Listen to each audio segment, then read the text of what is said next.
right, Derrik Klassen is here, co-host of the Athletic Football Show, with my old co-host Robert Mays. So you're a link. You're the 6 degrees of separation. Nate Tice is also in that. Bill Barnwell is in that. Guys who have hosted, have been on my show and have hosted with Mace. What's going on, buddy? I'm doing good, man. Yeah, we're in the same NFL podcast family tree sphere? now. Which, the sphere? the same sphere. Which is certainly nice. But I'm doing good. This is time of the season where I've finally had a chance to look at all the quarterbacks, because previously I did a lot of NFL draft work during the season, but now I get to do it purely after the fact, which is very relieving for me. So I'll tell you the funny thing about that. No shots at Ben Solak. I love Ben Solak. He was on the show like 2 weeks ago. It's funny to see people who don't watch college football catch up with the things that I've been processing for 6 months. So, like, as an example, Cam Ward had a play that Jordan Reed and I have been talking about pretty much every day since against Cal, where he pointed to the 12th man in the field and then threw a dart to Elijah Lofton. And, like, I just thought it was such a great play to show his awareness, to show how he can see the entire field. Like, it really does look sometimes like he has eyes in the back of his head. So I've been talking about this play since that game was in October. And then Solak saw it like last Thursday. And like, it was the coolest thing he'd ever seen. And it was really funny to see. And that's not unique to Solak, but it's like, it's really fun to see. Like, I feel like I got in, and hey, listen, he's the quarterback at the University of Miami. Like, it's not like we saw, like, you know, Led Zeppelin at their third show, you know, like it's not that, but it feels like you bought a record before everybody else, and now everybody else is getting into it, and they're being played as a dated reference, but they're being played on MTV all the time. Like, it's great to see the world catch up with some of these prospects. that is probably also about when I saw the Cal play, because I only very recently got to yes, exactly. chart See? him. Yes. Because, like, I watched a few games, obviously, to make sure Yes. I know what I'm talking about with some of these guys. But to fully chart Cam Ward, I'd only really finished like a few days ago, and so I got to the Cal play probably about when Ben did, and it was one of those things where I've been really impressed with Cam Ward's like awareness and stuff, and we'll talk about that a little bit later. But that was the one play where it was like, not only do you have to be aware of that, you have to have like a little bit of hubris and swagger to do something like that, and that's kind of why I've been bought in. Well, especially, and this is important, that Cal game, 2.5 quarters was a complete disaster. He was like yes. he threw a crossbody interception. He threw like 4 of those this year, by the way. No, but yes. I mean, that's he threw 2 real interceptions, both against Virginia Tech, and then he threw 5 crossbody. Watch this, I talk about all the time. Like, that Cal game, he threw what should have been the game-sealing pick 6 on the crossbody interception. I think maybe 10 minutes ago in the third quarter, something like that. It became 35-10. The game was over. So he became like a swaggering badass after that. Like, everybody else, their confidence would have been totally shot. And he's doing the pointing at the 12th man thing after he did something that, like, no other human would recover from. So anyway, we're going to get to Cam Ward on this. I didn't know that you're in Bakersfield, California, home of Derek Carr, the Carrs, the wondering David Carr, Derek Carr, everybody. I am. They are, I don't know if they're the most famous people from the area, but I think who else is in the mix there? Like Merle Haggard. Old country singer. Yeah. So that's probably the biggest one. But athletically, I think the Carrs do take the cake. No shots. Merle Haggard better at his job Jordan than Derek Love. Carr. Jordan Love is a Bakersfield guy. Yes. Yeah. I think Jordan Love has a chance to become more famous than Derek Carr at the end of his career. I think so too. I don't know. Actually, yeah. I don't know. We'll see how that goes. Derek Carr's just been around for so long.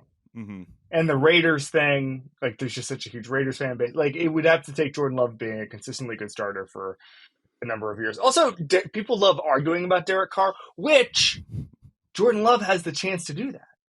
Like, Jordan Love has a chance to be that kind of prospect where we just argue about whether or not he can win the Super Bowl with Jordan Love for the rest of his career, unless he wins the Super Bowl, in which case he would become more famous than Derek Carr. I am blocked by a number of Derek Carr's family members because I used to make fun of the Raiders' like roster construction. It was like the John Gruden thing. It was one of those things, unfortunately, and I'm wrong all the time. Unfortunately, I was 100% right. You know, it was like they're taking Cleveland Farrell and stuff, and I'm just like, well, this John is Abraham and yeah. You're like, this is stupid, and normally I'm just dead wrong on that stuff because I'm a dumbass. But like in those situations, I was right. But Derek Carr's family hasn't seen that, so good luck, buddy. I am blocked by at least one of the brothers. Okay. I think I was at one point blocked by David, but I'm no longer. But like I am at least blocked by one of them. So again we share a little bit of walking in the same sphere here. All right, we're doing quarterback ceilings and floors in this draft and comps. I said we have to do comps with that. I'm going to let you have the floor on each of these because you know so much more. If you guys don't know Derrik's work, he does really good stuff on quarterbacking, and him watching this stuff. And I was laughing about him and Solak discovering the cow play the other day. Those guys like Solak and Derrik, them seeing it is far more impactful than me. And you're gonna see this during draft season as I rely on the expertise of people who are smarter than me. Derrik is one of those people. I watch it like I watch every single play I could in the last 24 hours about these guys, but it's not like these guys who are charting and who have such a wealth of knowledge. So I'm always going to rely on Derrik, and then I'll have my comps and my ceilings, my floors as well. But Derrik's gonna be the key to this episode. Do you want to start? I got to be honest with you. I kind of want to start 5 through 1. Okay. Because otherwise, people are just going to turn off after Shedeur Sanders or Jaxson Dart. So let's. I said, what 5 do you want to talk about? And you gave me you gave me 2. I brought up the 4th one because it's just a buzzy guy. But then you gave me a 5th one that surprised me a little bit. Not to say he's the 5th best quarterback, but it's a guy you wanted to talk about. It's Jalen Milroe. Give me the ceiling first. Okay, so I want to start off by saying I don't even know if Milroe is my 5th best quarterback. Like I'm not even sure he's better than Riley Leonard or Kyle McCord or whoever. Will Howard. Howard. I just want to say this very quickly. I'm a Kyle McCord guy. Okay. I'm a Kyle McCord guy. I think he's going to play a long time in the NFL as a roster guy. I don't think he's going to win a Super Bowl or anything, but I think he's going to play for a while. He's one of the guys I haven't gotten to yet, so that's actually very interesting to hear.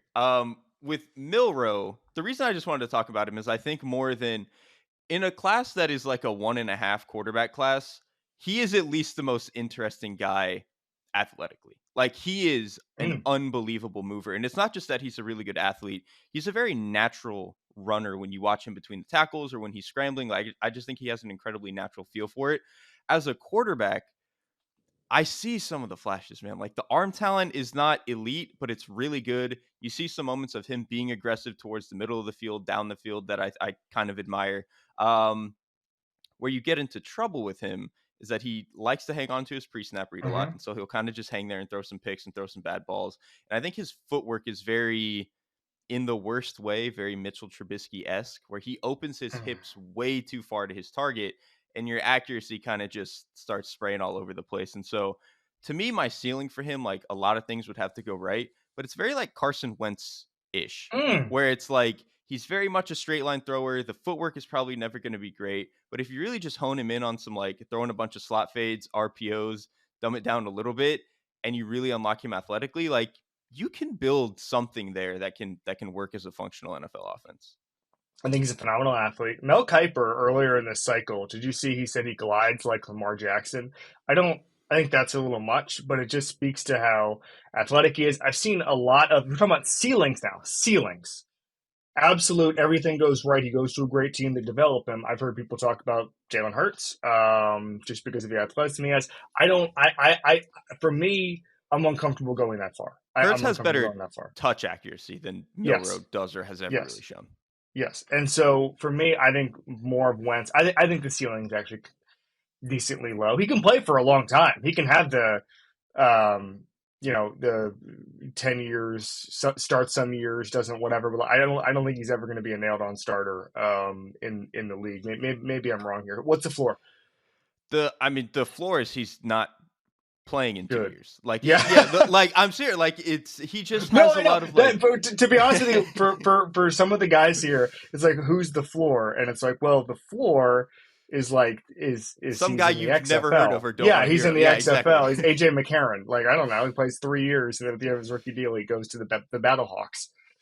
Exactly. So like, even though that's the floor.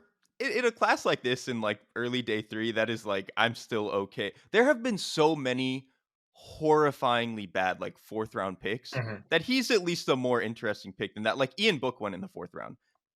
I would at least rather take the shot on Jalen Milroe in the 4th round over whatever Ian Book was. So if we're at least talking that range, he's at least worth a dart throw to me.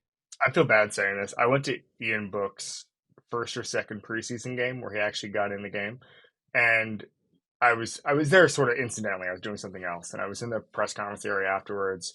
And one of the veterans was talking, one of the skill guys, and they were like, the Beats were like, "What'd you think of Ian Book?"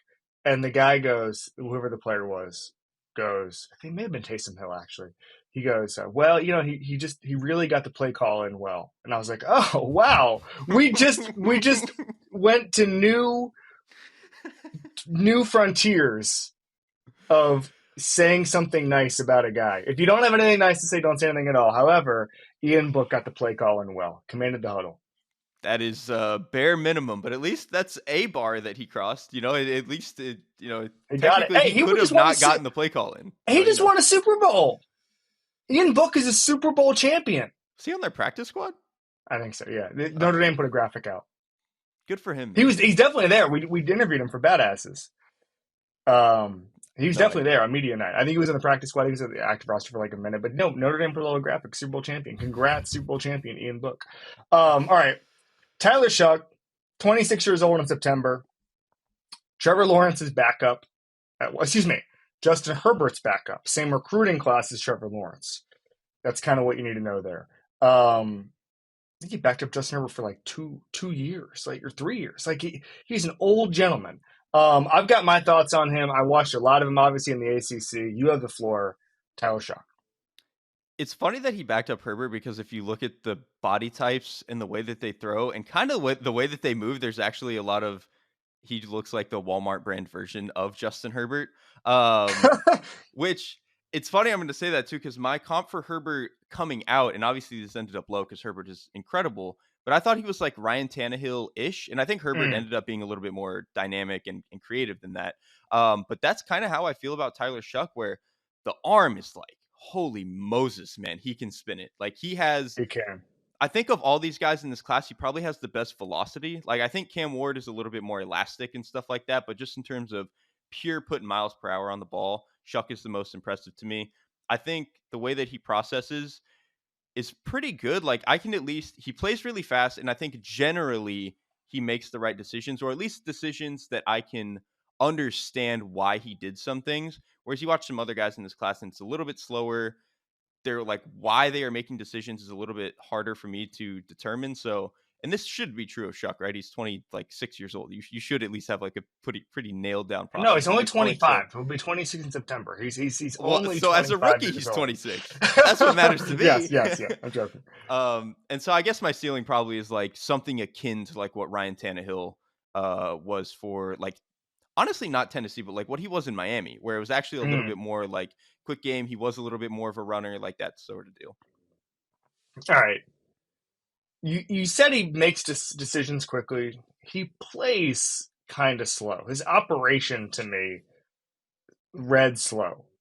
And he reminds me, like his operation, just operation wise, it reminds me a little bit of like Kenny Pickett, where it's just kind of slow and he's got an arm and he can find guys who are open, but maybe I'm being unfair and you know far more about quarterbacking than me. Every single time I watched him complete a pass that was downfield and that was, had touch on it and got to the right place, the play took 5 seconds to develop. And he's going to get murdered in the NFL level if that happens. And, for me, I always go back to Kenny Pickett's first training camp. And it's not 1-to-1, but I learned a lot watching Kenny Pickett's first training camp, where you could see the wheels spinning and being like, oh, this is too fast for me. Like, this is too fast. And I felt bad about it, and I said it at the time. But, like, he's ball padding on goal line drills because he's just like, I don't know how to slow this game down. And when I see a guy where I'm just not seeing a ton of quick decisions, like we'll get to Cam Ward here in a second. Everybody's talking about the slow developing Cam Ward plays. Cam Ward also has a trillion plays where he just fires it in to a guy on the outside and he goes for 60 yards, right? Like, I just didn't see that with him, and maybe I'm being unfair, but maybe he's just so ancient that, like me, it just takes him a while to get going. Maybe he just needs a little bit of a gear up time, but that is kind of why I went with Tannehill because I think Tannehill is generally like he does the right stuff, but it's always a beat slow, and I do think that is a little bit sometimes can be the case with Shough. My low end comparison for him, which I think actually kind of fits with what you're saying about Pickett, is Mitchell Trubisky. where Yeah. he was a guy who like. How many times is Trubisky going to come up in this? This is bad. This is bad. By the way, kids, just so you know, and I want you to finish your point, just so you know, it's okay to take guys who get comped to Trubisky in the 4th round. The problem is when you do it 2nd overall. Yes, exactly. And that's my thing with Shough is like, I watch him and it's like, when we were doing the whole, this seems like it's died down now, but for a minute when people were like, you can take him top 15, I was like, no, sir. No, you cannot do that. But like in the 3rd round, someone who moves like this, has this kind of arm, can see the flashes. It's like, okay, in the 3rd round, this is fine. But yeah, when he was getting like top 15 talk, absolutely not. Yep. I'm happy. Listen, Brandon Whedon comp is there as far as the age goes, is that he gets there, and it turns out he was good because he was ancient. Who was the guy? Joey Dorsey. Is the guy that Daryl Morey talks about all the time, where he didn't take age seriously until Joey Dorsey came into the NBA. And if you remember Joey Dorsey, I think it was at Memphis. He was like 24 years old. He looked great. They said, "Oh, it's fine. He's gonna translate." And then they got there and it was like, "Oh, he was good because he was old." And I think we have to watch that now with all of these years of COVID eligibility. How many guys, and this is happening in basketball all the time, is it went from you have to have 3 one and done guys who are going to go in the 1st round to get to the Final Four, to what if we had a bunch of 23-year-olds who were going to play in Mallorca next year, right? And football, much the same way. You look at Florida State. Saw somebody kind of flippantly call them a couple of years ago eligibility merchants. And I think you've got that a little more now, where being 24 or 25 is a huge advantage. Maybe not at the quarterback position as much as a center or as a defensive tackle, but having grown man strength in the NFL, in college football, matters. I'm intrigued to see as more guys, I mean, for God's sakes, now with this Diego Papia thing, guys can be like 25 just playing college football straight through. Like, I'm intrigued to see just how much age matters. It's always going to be case by case. And how much is it, are there going to be unicorns who actually do figure it out and become elite players at age 24? Like, I think a guy like this who hung around forever, that gives me pause a little bit. It gives me pause as well. And the other thing with Shough, and I know a big part of it with him was injuries, but one that is a concern in and of itself, that a guy like this is injured all the time. And you look at his build and he's a little bit slight. And I know he weighed in at like 217, which isn't that small, but he's a little bit slight.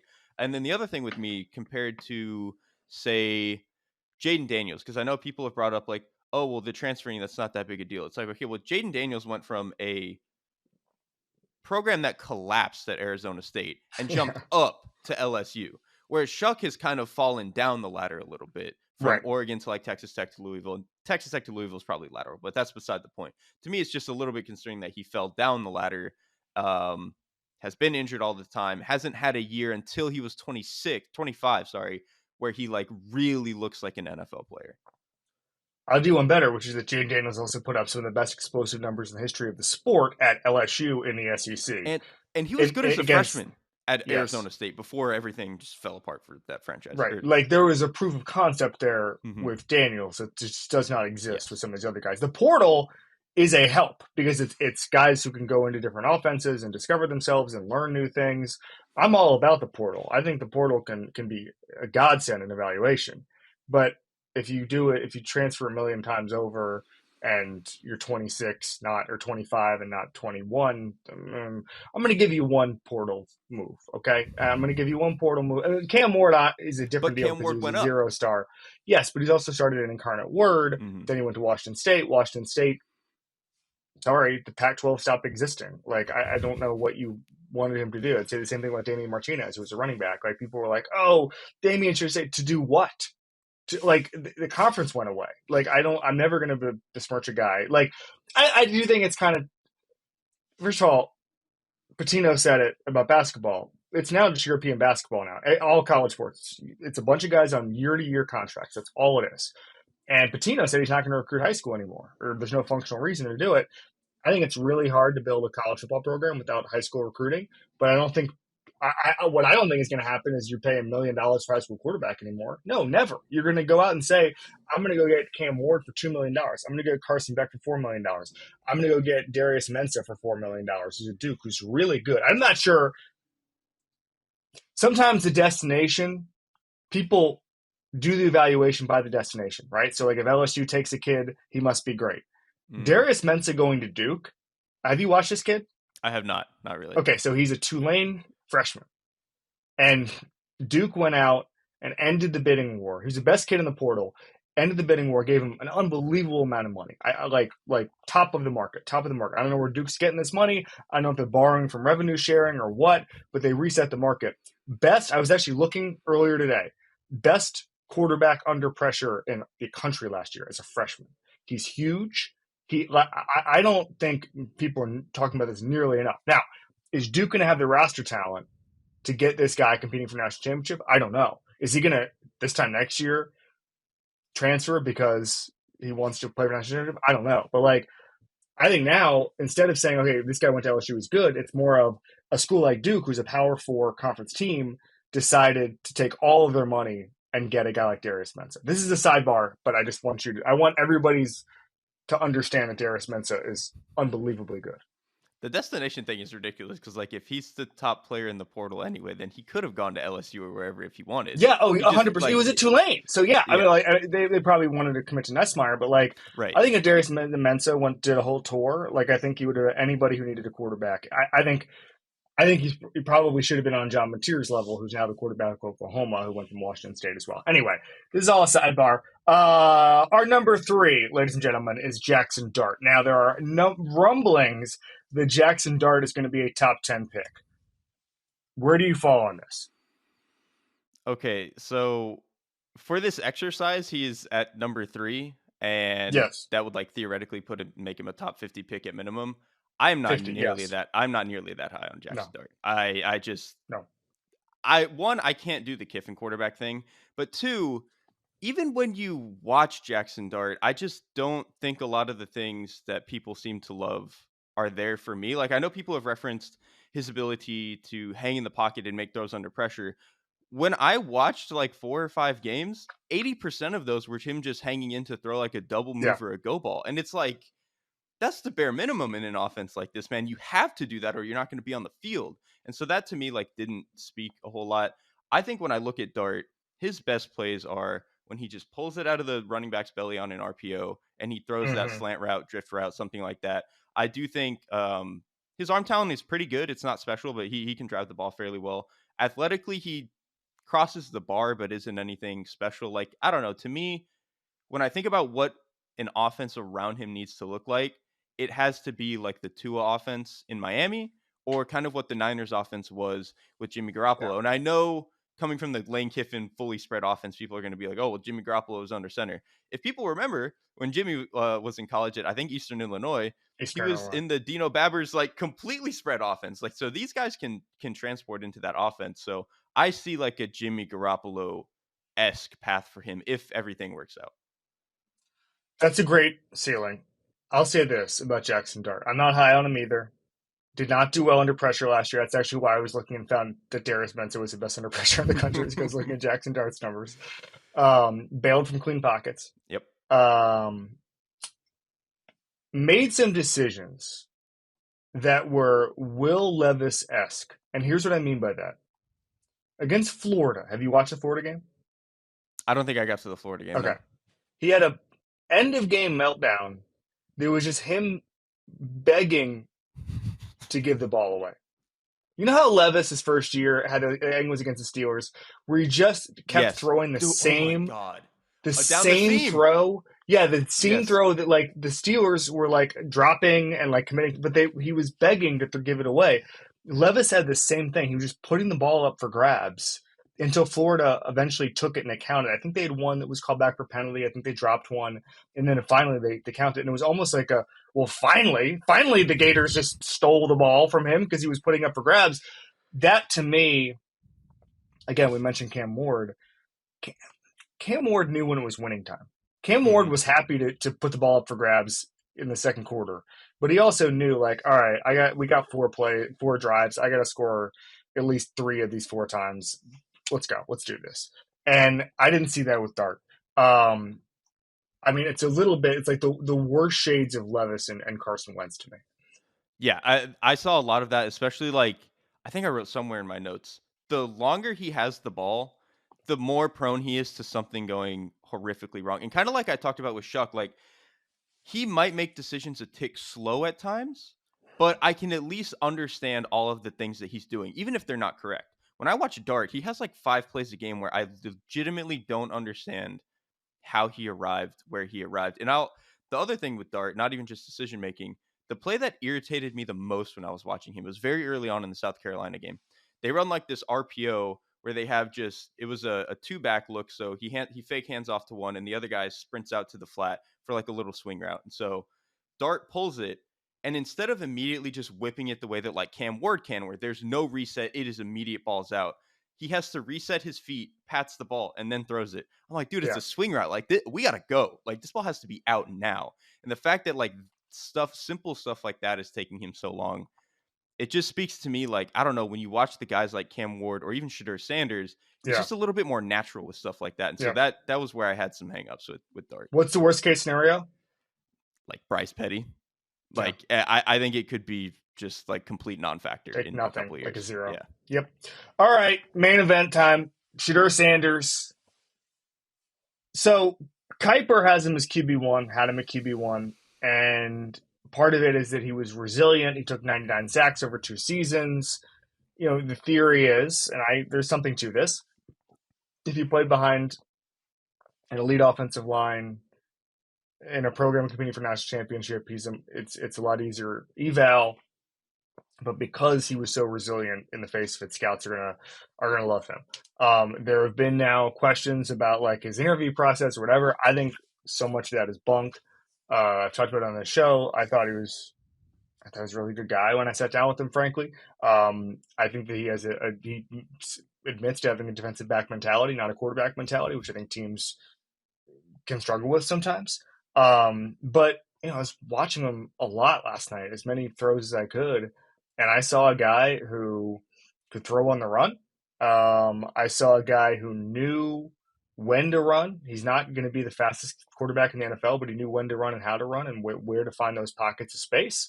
And I found him to be accurate. So I think he's pretty good. I'm not sure what the fall is. I He's a tricky quarterback for me because I do think he does a lot of stuff well. So the completion percentage, him setting the record, is a little bit fake because they threw so much behind the line of scrimmage. But he is a very Yeah, and the flip for the shovel pass type stuff. Yeah, yeah, yeah. exactly. So they cheese that a little bit, but he is a very accurate quarterback to all three levels. Like there's not a throw on the field I don't think he can make, and he doesn't have a great arm by any means, but I think he pretty comfortably passes the threshold in the way that like Andy Dalton didn't have like a special arm, but he passes the threshold. Joe Burrow doesn't have a special arm, but he passes the threshold, and when you're that accurate, you can make all of the throws. So I think he's kind of in that bucket. And then Shedeur Sanders is like when and why he chooses to be aggressive is very interesting to me. I think when he's playing, they run a lot of quick game in this offense. I think his quick game operation is pretty good. He's like 1, 2, 3, ball is out. If he has to reset once and get the ball out, it's very quick. You can understand his decision making. And I think when he wants to throw down the field, he is very 1, 2, 3, top of drop. I'm letting the post route go. I'm letting the go route go. It's when you get into the intermediate area that I think sometimes you can see him hold the ball a little bit too long, and these are where the sacks come, and he doesn't really anticipate like throwing into zones quite as well as I think he could. So I do think he does a lot of things well. And what you mentioned about the resilience, some of those sacks he is taking by himself, like he's just running into them himself, but he is very resilient in the pocket. And this is something that when I first watched him at the beginning of 2023, I thought his pocket presence was bad. Like he just didn't know where to move. He Mhm. didn't know where to go. He wasn't holding the ball very well. But by the end of 2023 and certainly into 2024, I thought he did a much better job of maneuvering in the pocket, holding onto the ball, finding unique ways to get the ball out. So I think he does a lot of things well. I'm just not super sold on the ceiling yet, which is tricky. Like I just don't know where to take that. So do you have a ceiling in mind? Like the like a little bit more of a dynamic like Alex Smith or like the best versions of Oh, Teddy Bridgewater. yeah. Which I thought Teddy Bridgewater like at his peak was better than people probably remember. So that's not like a negative comp by any means. It's just like to me, he is probably a quarterback who hovers around 14th to 18th in the league and offers you a lot of high floor stuff. But to me, I just wonder how dynamic he's really going to be. Because I agree with you that he's really good thrower outside of the pocket, like the malleability of his arm, his mobility, all that stuff. I just don't think he's very creative outside of the pocket, which is like that's how Alex Smith was. He could do it. It's just you had to roll him out. I think Shedeur is much better than Zach Wilson, but it's very funny. It's like the ability to throw well outside the pocket. Like Stephen Ruiz had a great line when we worked together about Zach Wilson, where it's like Zach Wilson is the type of quarterback where it's like a Madden player and they took all of his attributes and just put it on ability to roll out of the pocket and then nothing else. And then nothing else. But I think Shedeur, once he's out of the pocket and in the pocket, is better than that type of. But it's when you can do things other than the basics that are great, that then you get into a tougher eval. I would take Shedeur Sanders in the first round if I needed a quarterback. I mean, it depends on my situation, but I would take him in the first round. For teams that are at the top of the draft, I struggle with it. Like the New York Giants, you're just asking for trouble, I think, because I just don't think that roster is nearly good enough. Man, what about the Raiders with Geno, and then you give him a year and a half to figure it out?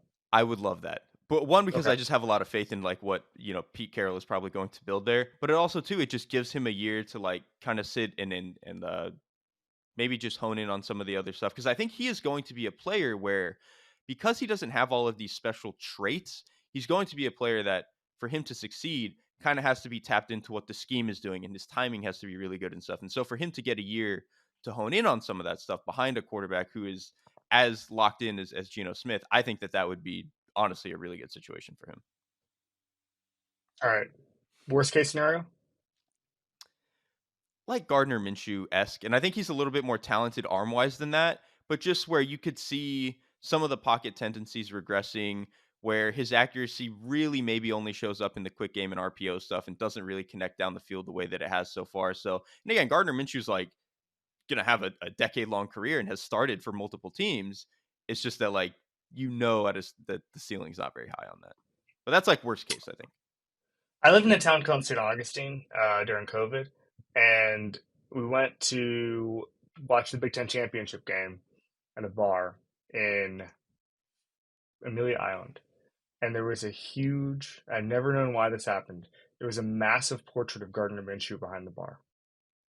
Just like a massive, it was like a nice place. In St. And Augustine? there was just a huge, no, it was a little north of that. Okay. Well, it's in the Jackson area. Oh, okay. I was about to say. And so there was a massive portrait of Gardner Minshew in a nice, it wasn't even a sports bar. It was just like a restaurant with TVs. And I've never forgotten that about Gardner Minshew. Folk hero. He is, God bless Gardner Minshew, because he is one of those guys where the story and like mysticism about him has like slightly elevated what he is as a player, which 100%. It's going to keep him around forever. It's a great thing to be in and to have. I completely agree with that. If you're a backup quarterback, like a career backup, and after there was like a couple of instances in which we thought he wasn't going to be backup, but he's a backup. You need a gimmick. You got to have a gimmick. The other thing is, I don't want to do names here because some of it's sensitive. I will do some names. There's two things that you need to do to be a great backup quarterback for your career. And we're not saying Sanders going to be, we're talking about Minshew here, okay? You got to be like Mr. Community. That's the most important thing. Is like go all in on a community to where it's awkward if they cut you because you're not doing anything. You're not doing like these guys. They gain like 40. This is not Minshew, but like you would see like Rex Grossman at Washington camp, and it's like this guy can't play. What are we doing? He's in a golf cart. He can't play. Like he can't play. And so you got to go all in on the community. You got to be best friends with both the offensive coordinator, the quarterback coach, and the quarterback. You got to vibe with them. Like there should be like Chase Daniel should do a set of rules on how to stick with the franchise. I'll have to talk to him about that. That's a good one. That's a great one. It's a great one. Just give me credit up top. But you just rules on how to stick around because you'd see these guys. Remember Brandon Weeden was quoted as saying like, "God forbid I should have to play" when he's with the Cowboys, and he was being tongue in cheek, but not really. All right, Cam Ward. I'm going to give my ceiling and my floor. Cam Ward's ceiling is Patrick Mahomes, and his floor is if Patrick Mahomes were drafted by the Jets. There was no caveat to the ceiling, just Patrick Mahomes? Why would there be a caveat? I don't think that I don't think that it's going to happen because he's not going to go to the best offensive coach of his That's generation, okay. and he's not going to go to Travis Kelce and Tyreek Hill. Like that's not going to happen. But style wise, play and it's not a 1-to-1 comparison, but like the ability to do the basics. So like I go back to something that Steve Young said in this show a couple of years ago, which is that everybody talks about Mahomes as Superman, but really the brilliance is Clark Kent, the Clark Kent of it all. And the fact that he's able to do the basics over and over again, and that allows him the space to be Superman. I think that's important. I think Ward has the foundation to do the Clark Kent stuff perfectly, and then build the Superman stuff on top of it. The difference is Mahomes was able to do the Superman stuff immediately because of the infrastructure, because of what he had in the offense. Tennessee's just not going to have that. Not just the coaching, but the skill guys as well. It's going to take a while for the Superman to be reliable at the NFL level. I think that makes sense. My ceiling is probably not quite as high, but it is at least a different Hall of Fame adjacent quarterback. Like to me, he's a little bit of like a sawed off Ben Roethlisberger, where Ben Roethlisberger made a lot of. This is the thing I love about Warden. We mentioned it earlier with the throwing across his body for interceptions. There were very few instances where I thought Cam Ward made a mistake and I was like, man, the defense got him. Or Cam Ward didn't see this right. Or he just misunderstood what was happening on the field. Almost like 95% of Cam Ward's mistakes are he was a little bit too hubristic. Like he was a little bit too overzealous with what he was trying to do. He was trying to fit in a pass that didn't belong there. Like all that sort of stuff. I am willing to live with those mistakes because if you watch almost all of the best quarterbacks, they either used to be this way or still are to this day. Like Matthew Stafford is still this way to this day. Dak Prescott is still this way to this day. Lamar Jackson was earlier in his career. Josh Allen definitely was earlier in his career. Patrick Mahomes was earlier in his career. So like, it's just a mentality that I love. And then talent wise, the arm is amazing. He throws incredibly well outside of the pocket and from not just outside of the pocket, like on the run. You see him, you could put together a reel of his RPOs and there are like 10 different arm slots or him like just like shaking away from a defender a little bit and getting to a weird like sidearm spot. Like he solves problems in a way that none of these other quarterbacks do. And I think fundamentally like that's all the quarterback position is. And he just does this better than all of the other guys on this list. All right, so a couple of things. There's two things that need to be coached out of it. Number one is what we're talking about, trying to do too much. I keep going back to this line I heard months ago, which is he's not Mahomes, but he has Mahomes' flaws, right? Which is, and the flaw that Mahomes had was he felt like he was like, look at my safeties. Like, we're going to lose if I don't score 60 points. And Cam Ward had the exact same feeling because no names on Miami's defense. We looked at some of these guys and said, no, like, this is me. It's up to me. These guys aren't going to stop Louisville. These guys aren't going to stop Syracuse. These guys aren't going to stop Florida. I guess he did stop Florida, but that's a different deal. But he went out and he threw a bunch of crossbody interceptions because of that, because he was trying to do too much. And the other part of it is that he big play hunted on some games. I felt like he played with his food too much. If you watch the Georgia Tech game, second or third play of the game, he hits Elijah Arroyo, not Elijah Lofton, for a 60-yard touchdown. It's the easiest play in the world. I think in his brain, he was like, oh, this is going to be a really easy day. Like, this defense can't stop me. I'm good. And then they lost that game because it was a bunch of short yardage, 4th and 1, 3rd and 1, where instead of just getting 1.5 yards, it was, I'm going to go downfield. I'm going to do this. And now some of those plays, did you see the Virginia Tech game where he ran the quarterback sneak with the ball behind his back? Yeah, he okay. does like he does stuff like that, right? And sometimes you're like, this is amazing. I want to watch this forever. And sometimes you're like, hey, buddy, just get the yard. Let's get the yard. Like, let's not do the fake fullback dive or whatever, and then put the ball behind your back. Like, just I think at the NFL level, and the other thing, and this is important, he's so comfortable and casual in the pocket, which I think is amazing, and it's gonna translate to the NFL level. He plays guys momentum off of them. And he takes these jab steps in the pocket, and he knows when guys can over pursue. My concern is that in week 2, he tries to play Max Crosby's momentum off of him, and he gets murdered.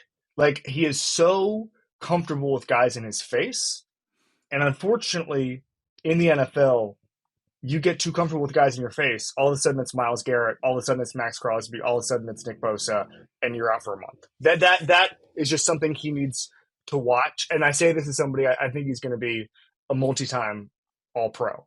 But those are the coaching points I would have right now. And all of it boils down to he just thinks he's the best player on the field all the Yes. time, and he should. Yes. And I think if you just listed off some of these issues in a vacuum, I think they would be fairly concerning. The reason I have some degree of faith that he's going to iron them out enough to where they're not going to kill him in the NFL is for him to go from 0-star prospect, who was like not really a quarterback in high school, to go to Incarnate Word, obviously level up the program, go to Washington State, level up there to where he can go play for Miami. There, it just speaks to the idea that like guys who get better continue to find ways to get better. The guy I always go back to for this is Lamar Jackson. If you watch him at Mm-hmm. Louisville his freshman year when he came in like halfway through the season, it was like, oh my God, this guy is talented. He also has no idea how to play the position yet. And then the next year he wins the Heisman. And then the year after Yeah. that, he looks more like a pro quarterback. It was just like, okay, a guy that can very obviously find ways to improve. That is a skill, and it's a thing that you have. It's a trait that you need. And for Cam Ward to have shown that, I don't know if any of this stuff will ever fully be out of him. Like it's not fully out of Josh Allen, right? You But don't it's want not, it out of him. right. You don't want it out of him, but you want it out of him enough that it's not going to kill us every week. There was a Brandon Bean a couple years ago was telling me that he would get on Josh for taking hits and taking unnecessary hits and going out of his way to try to truck Kyle Van Noy. And it's like, come on, man. And a couple years later, I asked him of the Bills, and they were just like, that's just Josh. Like, you can't get on him. He wants to try to truck Kyle Van Noy. And, like, it might leave 3 more bruises on a Sunday night than it should, but, like, that's fine.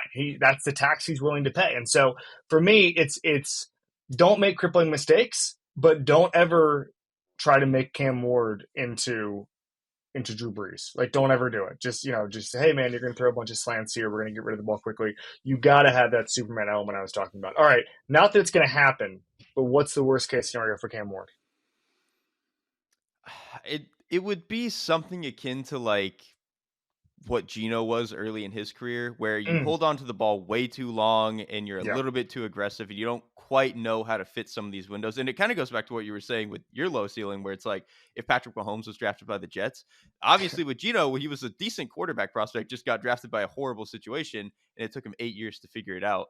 I think something akin to that, where it's just his traits where he wants to be a little bit too aggressive, a Yeah. little bit be the Superman, and none of the other good stuff gets raised by good coaching, or the other, like, just check the ball down man type stuff gets raised by good coaching.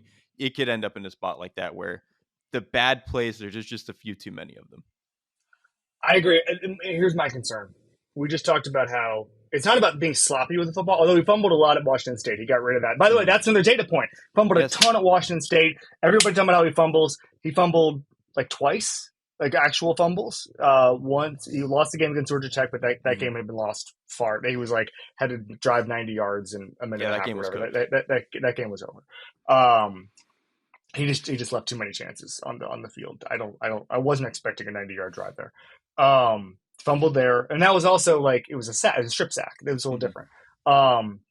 But my concern is if he's doing the wild plays, coaching doesn't believe in him. He gets benched for like the lamest quarterback on earth, whoever the Joe Flacco is of the Titans next year. And it almost becomes not they're completely different quarterbacks, but it almost becomes like Anthony Richardson, where it's like you need to let this guy develop, and then you just don't. You pull the plug. And that, to me, I don't think the Titans are going to do that, but that's worst case scenario for me. Is he throws 2 bad interceptions. Coaching says we can't. You don't take care of the football. You're done. We're going to put in John Skelton, and who I think has been out of the league for a decade. But that's an example of someone where it would be bad. And then all of a sudden, his career is derailed. Then the next team he goes to doesn't want to build anything around him, and then the whole thing doesn't work. That's the absolute worst case scenario. And that was kind of the beauty of what Josh Allen and the Bills, right? And obviously he's a very unique development path, but they let him be a bozo for 2 years. And they just bet on the idea that he's so talented, and Ward isn't quite that talented. But they just bet on the idea that the good stuff will be honed eventually, and we'll get enough of the bad stuff out that it'll work. So I have enough faith. The last thing I want to say about Cam Ward, I feel like when people have talked about this quarterback class, they keep doing the thing of like, oh, if Cam Ward were in last year's class, he'd be like quarterback 6, 7, 8, blah, blah, blah, behind Drives me Knicks nuts. or whatever. I just do not think that that's true. I think He's not as good as Caleb Williams or Drake May, but I think absolutely he belongs in that next tier for what I thought about Jaden Daniels, which I know sounds crazy now for how good his rookie year was, but I think he absolutely belongs in that next tier. And like he would have gone, I think, top 10 in that class, above Bo Nix, above Michael Penix, above who was the other one? JJ McCarthy. Like I think he was just more talented than all those guys. Derrik Klassen, Athletic Football Show. Thank you, buddy. Thanks for having me.